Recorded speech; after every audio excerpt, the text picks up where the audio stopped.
Assalamualaikum warahmatullahi wabarakatuh. Alhamdulillahilladzi arsala rasulahu bil huda wa dinil haqq liyudhhirahu 'alad dini kullih wa kafa billahi syahida. Asyhadu an la ilaha illallah wahdahu la syarikalah wa asyhadu anna Muhammadan abduhu wa rasuluh. Allahumma salli wa sallim ala nabiyyina Muhammad wa ala alihi wa sahbihi wa man wala. Amma ba'd. Para jamaah yang dirahmati Allah, alhamdulillah pagi ini kita bisa bertemu lagi, dan sekali lagi kita berharap mudah-mudahan pertemuan-pertemuan kita, termasuk pertemuan kita pada pagi hari ini, benar-benar menjadi pertemuan yang mendapatkan ridho dari Allah Subhanahu wa taala. Amin. Para jamaah yang dirahmati Allah, beberapa waktu yang lalu saya diminta untuk secara berseri membahas tentang persoalan muhasabah. Ya, saya mencoba untuk menelusuri pembahasan muhasabah itu dalam perspektif akhlak dan tasawuf. Ya, kalau saya baca kitab-kitab tafsir, ada sebuah kitab yang menarik untuk kita baca ketika kita bicara muhasabah, yaitu kitab tafsir Ruhul Ma'ani. Ini yang banyak memberikan inspirasi pada para pembaca tentang bagaimana seharusnya bermuhasabah. Kemudian kalau kita mau baca kitab hadis, kita langsung bisa membaca syarah kitab hadis Riyadhus Shalihin yang ditulis oleh banyak orang, termasuk Syekh Al-Utsaimin menulis. Dan tidak hanya Syekh Al-Utsaimin yang menulis, dan semua tulisan itu memperkaya hazanah pemikiran yang mencoba untuk menawarkan sesuatu dalam perspektif yang berbeda-beda, utamanya perspektif akhlak. Karena hadis-hadis yang ada dalam Riyadhus Shalihin itu hadis-hadis yang utamanya berbicara tentang masalah akhlak. Dan kalau kita baca buku-buku yang lain, ya kita bisa baca buku tasawuf akhlaki, baik yang ditulis oleh Ibnu Athaillah As-Sakandari, yang ringkas-ringkas itu pernyataannya, Ibnu Jauzi, dan juga Ibnu Qayyim Az-Jauziyah, bahkan Imam Al-Ghazali. Dan kalau kita mau mengkaji kitab Ihya Ulumuddin, wah sudah waktu yang kita perlukan banyak sekali, karena di samping ada ringkasannya, itu ada syarahnya yang cukup banyak. Jadi keterangan-keterangan yang membahas tentang kitab yang ditulis oleh Imam Al-Ghazali itu luar biasa. Ihya Ulumuddin itu sebuah karya yang luar biasa, dan menjadi semakin luar biasa ketika diberi penjelasan dari banyak orang, oleh banyak orang, dengan perspektif yang bermacam-macam. Nah, dari bacaan-bacaan saya yang serba terbatas, saya mulai memahami bahwa manusia itu pada saatnya harus bermuhasabah. Dalam pengertian, manusia itu harus mau mengoreksi diri, harus mau menilai dirinya sendiri secara jujur dan terbuka, harus mau mengevaluasi diri. Karena kita itu punya kecenderungan mengevaluasi orang lain, kritis terhadap orang lain, tapi kritis terhadap diri sendiri kurang. Jadi seringkali bahkan tidak terlalu kritis, tidak kritis bahkan terhadap diri sendiri, dan pada orang lain terlalu kritis. Dan semangat kritis itu bagus, karena orang yang bersikap kritis itu bukan orang yang ingin mencela orang, tetapi orang yang ingin menunjukkan sesuatu yang kurang baik untuk dicari bagaimana kita memperbaiki sesuatu yang kurang baik itu.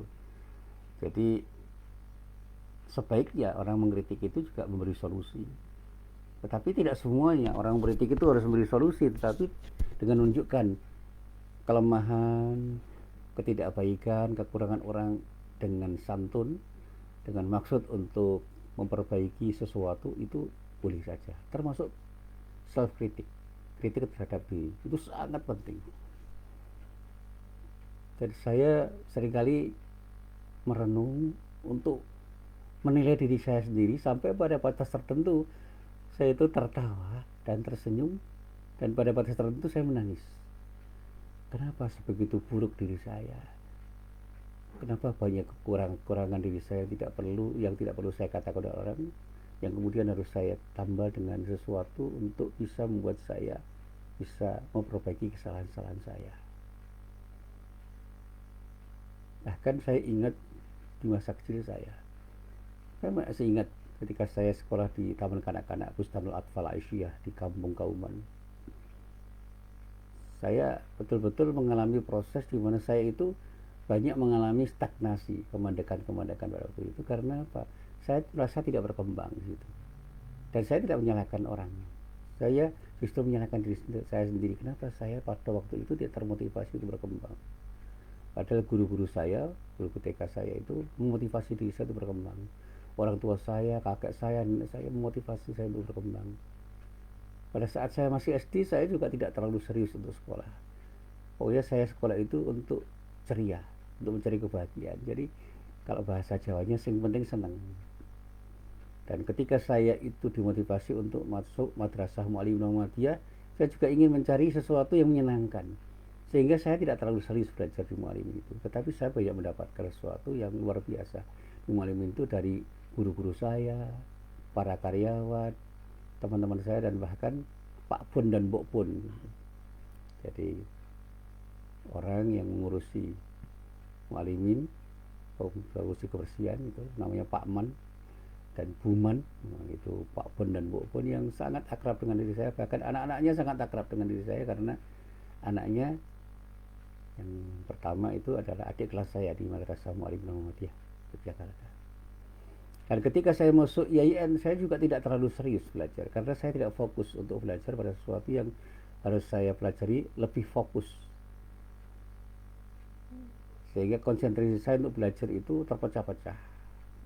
Dan justru di situ saya belajar untuk mengenal banyak orang dan banyak hal, dan mengenal diri saya sendiri.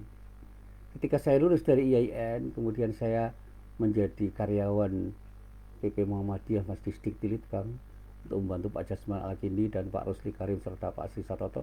Saya juga tidak serius di situ. Tapi saya diajari oleh Pak Jasman dan Pak Sri Satoto serta Pak Rusli almarhum semuanya, Pak Rusli Karim, untuk bisa lebih baik bekerja. Sampai kemudian saya menjadi guru Mu'allimin dan menjadi dosen Universitas Muhammadiyah Jakarta. Saya juga merasa belum terlalu serius untuk menjadi dosen, sehingga perkembangan diri saya secara intelektual itu agak tersendat. Tapi sosiabilitas saya insya Allah itu semakin lama semakin terasa baik. Dan justru pada saat dimana saya itu mengalami stagnasi pemikiran, bukan berarti mandek sama sekali, saya mencari sesuatu yang menyejukkan, yaitu spiritualitas yang kita kenal dengan tasawuf. Saya belajar tasawuf itu secara mandiri. Saya banyak membaca, banyak mendengarkan orang, banyak mengikuti pengajian tasawuf, dan saya mulai merenung untuk bermuhasabah. Dan pada saatnya saya diminta untuk mengajar mata kuliah tasawuf. Lebih dari 5 tahun saya mengajar mata kuliah tasawuf, dan pada saatnya ketika saya S2, saya masuk jurusan atau program studi akidah dan filsafat. Disitulah saya ketemu tasawuf lebih intens, karena saya bertemu dengan Profesor Dr. Simu yang mengajar tasawuf pada diri saya, dan saya banyak berdiskusi dengan beliau, bahkan sempat ke rumahnya untuk belajar tasawuf pada beliau.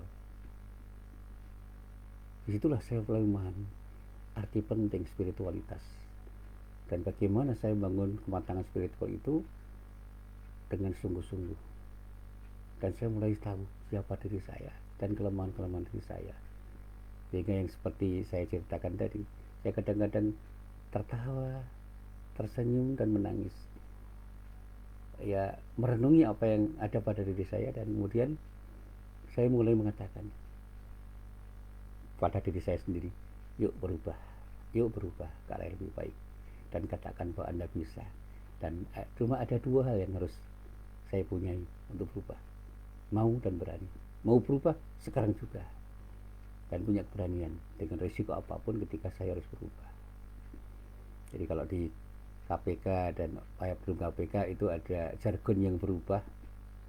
Kalau dulu jujur itu hebat, sekarang jujur itu bisa dipecat, jujur itu berbuah pemecatan.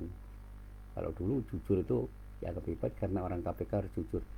Itu saya merenung. Itu pun bisa terjadi pada diri saya ketika saya berusaha untuk berubah menjadi lebih baik, karena tidak semua orang suka dengan perubahan yang terjadi pada diri saya. Tetapi kalau itu sesuatu yang memang harus saya pilih, saya harus bisa mengatakan pada diri saya, ayo hadapi semuanya dengan sikap istiqomah. Dan saya berdoa mudah-mudahan Allah memberikan kekuatan saya untuk bersikap istiqomah, berubah dan berubah untuk menjadi lebih baik. Nah, para jamaah yang dirahmati Allah, disinilah saya tertarik untuk membahas hal yang terkait dengan perubahan itu, dengan memulai beraktivitas yang disebut dengan aktivitas muhasabah secara berkelanjutan. Muhasabah itu secara singkat bisa saya maknai, bisa saya jelaskan adalah sebagai kesadaran dan tindakan untuk menilai diri kita sendiri secara jujur dan terbuka, kemudian berupaya untuk memperbaiki sesuatu dengan sungguh-sungguh. Jadi ketika kita muhasabah, yuk kita nilai diri saya sendiri, kita nilai diri kita sendiri, siapa diri saya. Utamanya kita nilai kelemahan-kelemahan diri kita, kekurangan diri kita.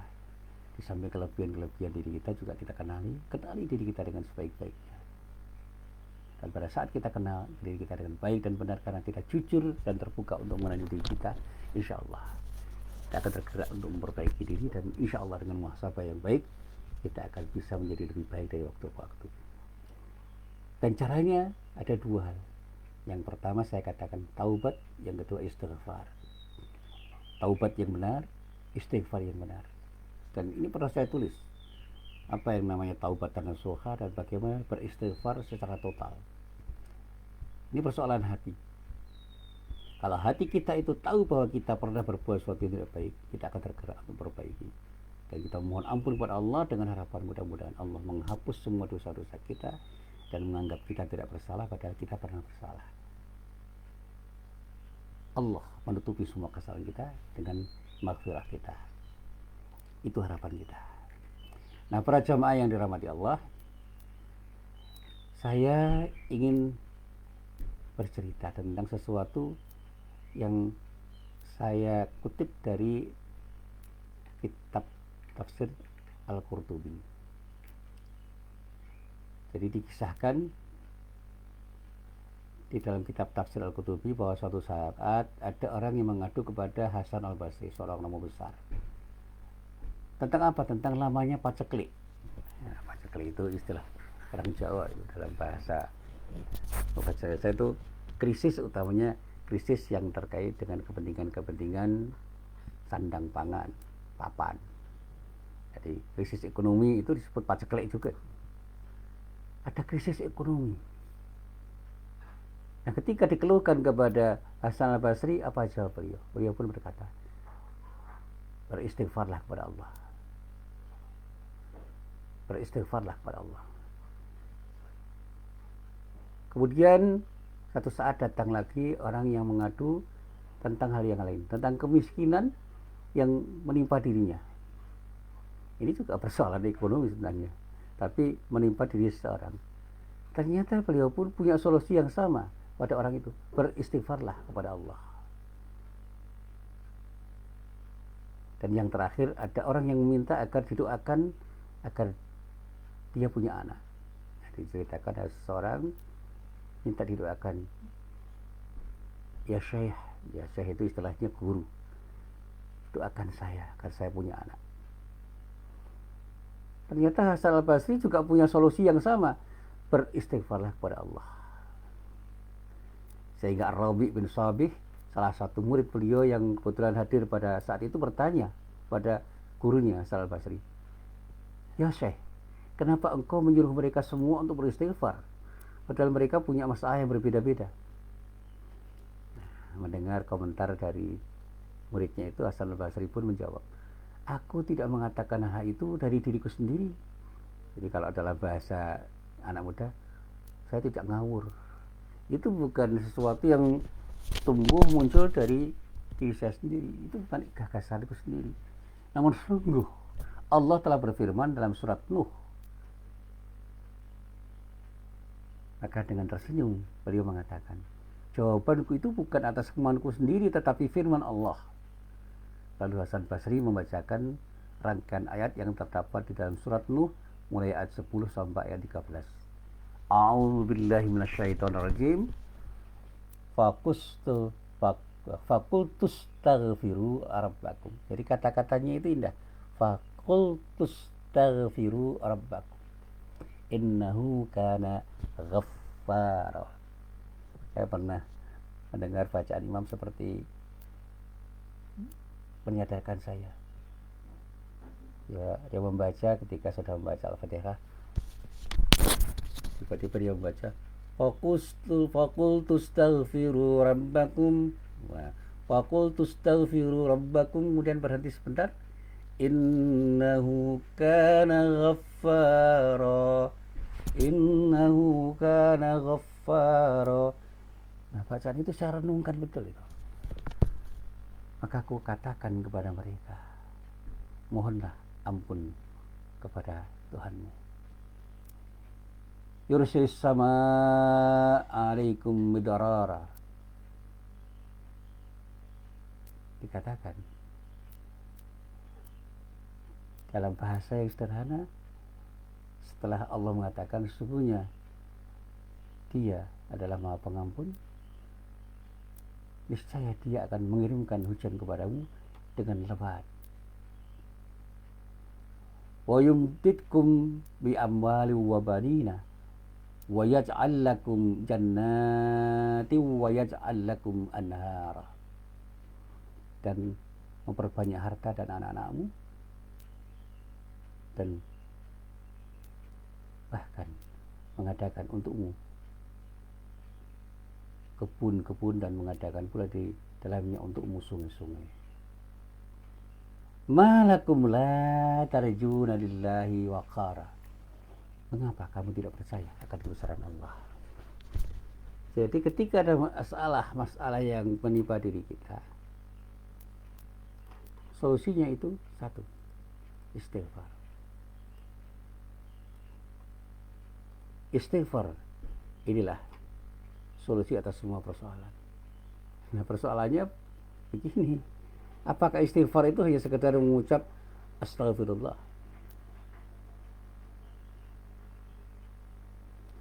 Apakah taubat itu hanya sekedar sesuatu yang secara lisan kita katakan, saya bertobat?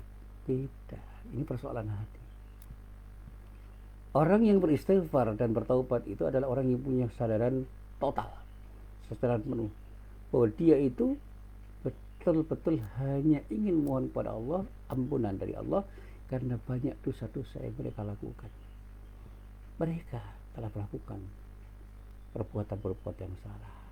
Kesalahan yang mereka lakukan itu terlalu banyak sehingga betul-betul orang itu minta kepada Allah agar memaafkan kesalahan yang dia miliki dan dia berbuat pada saatnya untuk ditutup dengan ampunan yang datang dari Allah. Kemudian dia berupaya untuk memperbaiki diri sampai pada batas tertentu dia tidak akan mengulangi perbuatan buruknya dan mengisi hidupnya dengan perbuatan-perbuatan yang baik. Saya pernah merenung, kenapa orang itu tiba-tiba tersinggung dengan kata-kata saya ketika saya memberikan pengajian. Oh, ternyata apa yang saya katakan itu terlalu vulgar. Akhirnya saya perbaiki kata-kata saya itu ketika memberikan pengajian. Saya pernah dibenci orang dan saya tidak tahu kenapa saya dibenci. Tiba-tiba orang itu membenci saya dan mengekspresikan kebencian itu tidak hanya dengan tindakan tapi dengan kata-kata.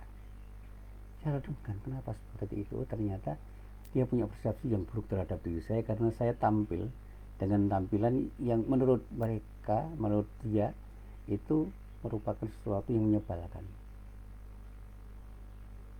Saya sering bergurau dan menganggap sama semua orang itu, padahal dia itu orang terhormat yang sering mendapatkan penghormatan dari banyak orang. Dan dia yang memuji saya itu orang terhormat di lingkungan saya dan banyak diagung-agungkan oleh banyak orang. dihormati dan penghormatan yang kadang-kadang berlebihan, dan saya tidak melakukan hal yang sama. Ternyata dia juga meminta kepada saya untuk menghormati dirinya seperti orang lain menghormati dirinya, dan saya tidak terbiasa untuk begitu. Jumpa dengan siapapun saya berusaha santai aja. Dan itu saya contoh dari guru saya, Pak A.R. Fakhrudin, guru saya, ketua Muhammadiyah zaman dulu, Allah yarham. HR itu berjumpa dengan siapa saja tidak punya beban. Bahkan maaf, ya, ada cerita dari Pak Munawir Sazali, Allah yarham, mantan Menteri Agama, pada waktu saya bertemu dengan beliau di Klaten. Dia itu mengatakan, Pak Harto itu heran, orang-orang itu datang pada beliau itu dengan munduk-munduk dalam bahasa Jawa itu, dengan sangat hormat dan penuh dengan basa-basi. Pak R itu datang menemui beliau itu dengan santai, dengan senyum dan tanpa beban ketika berbicara, tetapi santunnya bukan main, dan orangnya sopan, halus, dan kata-katanya itu indah ketika didengar, tidak menyakiti hati.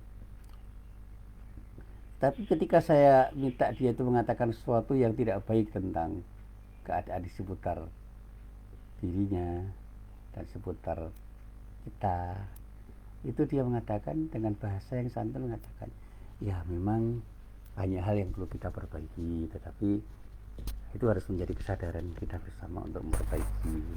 Tidak bisa Indonesia itu diperbaiki oleh seseorang.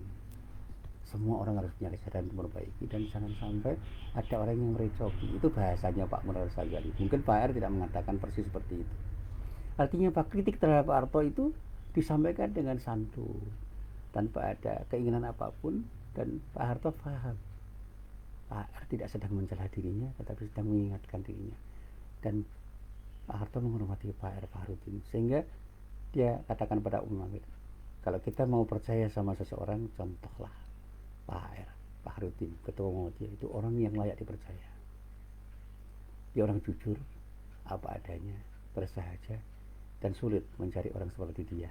Itu kata Pak Harto kepada Pak Munawir Sazali di Klaten. Waktu itu di Klaten saya sedang menengok, membesuk Pak Amir Maksum, Kiai Amir Maksum yang dikatakan sedang sakit. Itu guru saya. Saya bertemu dengan beliau juga membesuk Pak Amir Maksum pada waktu itu, dan dia bercerita. Dan cerita itu kembali dikatakan oleh Pak Munawir Sazali ketika beliau berkunjung ke Jogja di gedung dakwah Muhammadiyah, dengan versi yang berbeda tapi maknanya sama. Nah, para jamaah yang dirahmati Allah, jawaban Hasan Al-Basri ketika menjawab pertanyaan dari banyak orang tentang hal-hal yang berbeda itu menarik. Beliau memfokuskan dengan satu kata kunci, yaitu istighfar. Dan Al-Qurtubi, bahkan saya lacak ulang, Ibnu Katsir menyatakan bahwa ayat ini merupakan bukti bahwa beristighfar dan bertaubat itu akan menyebabkan bertambahnya rezeki, dan bahkan lahirnya keturunan serta hujan yang turun basahi bumi yang gersang. Sehingga problem apapun kita serahkan kepada Allah dengan taubat dan istighfar. Karena dengan bertaubat kita akan bersedia untuk memperbaiki diri, sehingga apa yang kita lakukan untuk memperbaiki diri itu akan menghasilkan sesuatu. Ketika kita malas mencari rezeki, kita akan jadi rajin. Ketika kita tidak tahu pintu-pintu rezeki, Allah akan menunjukkan pintu-pintu rezeki. Sehingga maaf, rezeki itu adalah milik Allah. Ketika Allah itu menunjukkan pintu-pintu untuk masuk mendapatkannya, kita tidak akan pernah terhalang untuk mendapatkannya. Ketika Allah sudah membuka semua pintu rezeki pada diri kita. Kalau dalam bahasa Jawa itu disoke, saya pernah diceritai istri saya itu mengatakan kepada dirinya, Muhsin kae wong sing disoki rezeki saka Gusti Allah. Muhsin itu anak ibu saya cerita pada istri saya adalah orang yang dalam bahasa Jawa disoki rezekinya, diberikan rezeki tanpa batas, luar biasa. Nah, ketika cerita itu diceritakan oleh saya merenung, apa sih, saya itu ya biasa-biasa aja, kaya ya tidak, pinter ya tidak, terhormat ya tidak. Tapi saya renungkan, ternyata ibu saya melihat ada sesuatu yang melekat pada diri saya, yang itu merupakan pemberian Allah yang tidak diberikan pada banyak orang, yaitu kesadaran untuk selalu memperbaiki diri. Saya selalu sadar memperbaiki diri, sehingga ketika orang mengkritik saya, bahkan mencela saya, menghina saya, melecehkan saya berusaha untuk tidak marah. Saya merenung, mungkin apa yang mereka katakan benar. Dan bahkan ketika orang fitnah saya tidak marah. Istri saya pernah marah karena ada orang fitnah saya katakan gak usah marah. Barangkali apa yang dia katakan tentang diri saya itu benar, dan saya harus perbaiki diri. Ketika rezeki itu seakan-akan seret, rezeki dalam bentuk yang bisa dikatakan rezeki oleh banyak orang, yaitu duit itu seret. Pasal rezeki bukan hanya itu. Saya pernah membaca tentang konsep rezeki itu karena tidak hanya itu rezeki dalam kata sempit.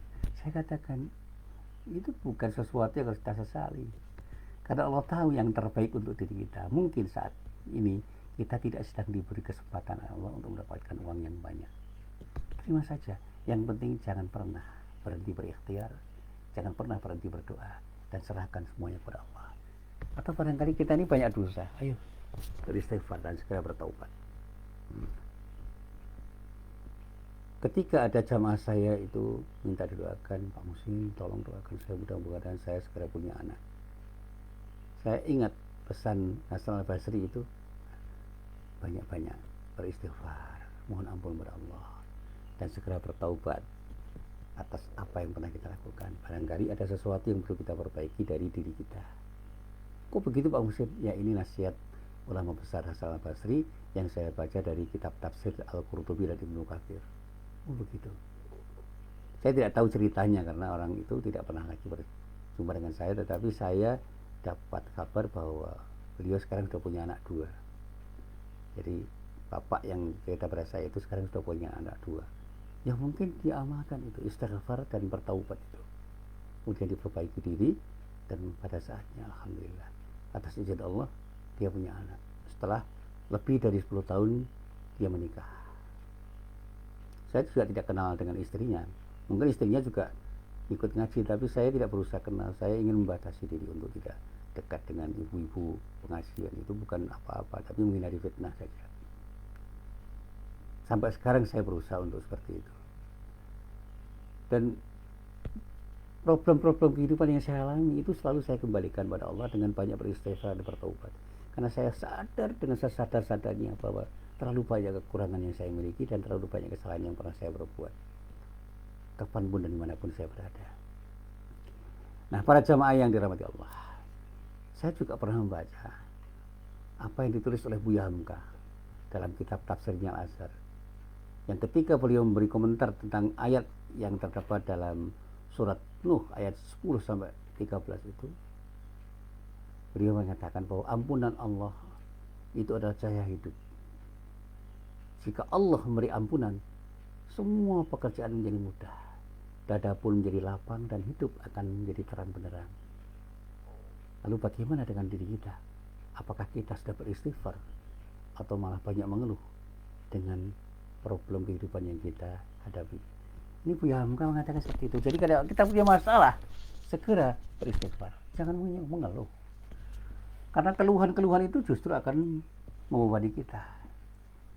Saya pernah sakit, saya nggak pernah mengeluh, saya istighfar. Barangkali ini cara Allah mengingatkan diri saya supaya saya lebih hati-hati ketika beraktivitas. Karena saya pada waktu puasa kemarin pernah 3 hari berturut-turut beraktivitas tanpa jeda. Akhirnya hari keempat saya sakit, dan saya mulai sadar ternyata saya tidak muda lagi. Saya pernah gagal, dan saya tersenyum karena kegagalan itu terjadi sebagai akibat dari kesalahan diri saya sendiri. Saya tidak pernah menyalahkan orang lain, tetapi saya tidak pernah menyesal dengan kegagalan saya, karena saya bisa belajar dari kegagalan saya itu. Banyak hal yang bisa saya pelajari. Nah, para jamaah yang dirahmati Allah, terkadang manusia itu memang benar-benar lupa karena mereka sedang tertutup dan disibukkan oleh kegiatan duniawi, mengumpulkan harta melalui berbagai macam cara, melalui berbagai macam aktivitas, sehingga apa yang dilakukan pada hakikatnya ada yang berdasarkan keinginannya untuk memperoleh sesuatu yang hasilnya bukan apa-apa di sisi Allah. Cita-citanya itu terlalu cetek dalam bahasa Jawa, terlalu sederhana. Karena cita-cita tertinggi itu masuk surga mestinya. dengan mendapatkan maghfirah dan rahmat Allah. Kalau saya ditanya apa yang Bapak inginkan dalam hidup ini, mendapatkan ridha Allah. Dengan ridha Allah saya akan jadi tenang, tentram, nyaman, hidup damai. Dari segi mengalir, ini semua menjadi sesuatu yang penuh dengan berkah. Nah, inilah yang selalu saya sampaikan. Dan ayat-ayat al-sahah serta hadis yang berbicara tentang masalah istighfar taubat itu semakin berkaya diri saya, sehingga secara intelektual saya semakin tahu arti penting istighfar dan taubat. Dan pengalaman spiritual saya mengatakan apa yang dikatakan oleh Hasan al-Basri itu sesuatu yang tepat. Kalau kita itu gagal, segera beristighfar dan bertaubat. Ketika masalah-masalah itu menimpa diri kita, segera istighfar dan taubat. Karena semua itu datang dari Allah dan kita kembalikan semuanya kepada Allah. Termasuk masalah pandemi COVID-19 ini. Saya katakan itu ujian dari Allah untuk diri kita. Kembalikan semuanya kepada Allah dengan banyak beristighfar dan bertaubat. Barangkali banyak kesalahan yang kita lakukan, untuk segera kita perbaiki. Dan bukan hanya saya yang salah, tapi banyak orang yang salah dan perlu bertaubat, sehingga diperlukan taubat dan istighfar massal dari semua orang. Barangkali banyak pemimpin yang salah, banyak kiai, ustadz, guru ngaji yang salah, banyak dosen yang salah, banyak guru yang salah, banyak murid-murid yang salah, banyak mahasiswa yang salah, banyak pedagang yang salah, banyak politisi yang salah, yang mereka hanya perlu beristighfar dan bertaubat. Ayo segera perbaiki diri dan memohonkan ampun kepada Allah atas kesalahan yang kita perbuat. Kita mohon ampun, mudah-mudahan Allah mengampuni semua kesalahan-kesalahan dan dosa kita, dan segera kita perbaiki diri, melangkah lebih baik dan lebih baik. Dan saya katakan, istighfar dan taubat itu bukan main-main.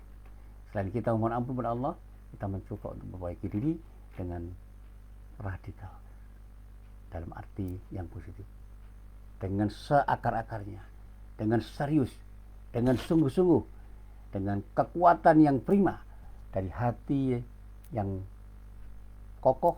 Kita mencoba untuk mengatakan pada diri kita, yuk kita segera berubah untuk menjadi lebih baik. Akhiri keburukan-keburukan yang pernah kita lakukan, dan mulailah dengan kebaikan-kebaikan yang bisa kita lakukan. Inilah apa yang bisa saya sampaikan. Mari kita belajar untuk bermuhasabah, untuk memahami siapa diri kita. Kalau kita punya kesalahan, segera akhiri dengan meminta maaf kepada orang yang kita salahi. Dan ketika kesalahan itu kita lakukan kepada Allah, segera kita beristighfar dan bertaubat untuk mengakhiri semuanya. Dan pada saatnya kita mulai hidup ini dengan berbuat baik dan berbuat baik selama-lamanya, sampai kita dipanggil oleh Allah kapan dan dimanapun kita berada, karena kita tidak pernah tahu kapan Allah manggil kita. Mungkin hari ini, mungkin besok pagi, mungkin tahun depan, atau mungkin 1000 tahun lagi. Inilah apa yang bisa saya sampaikan. Mudah-mudahan bermanfaat. Billahi taufik wal hidayah. Wassalamualaikum warahmatullahi wabarakatuh.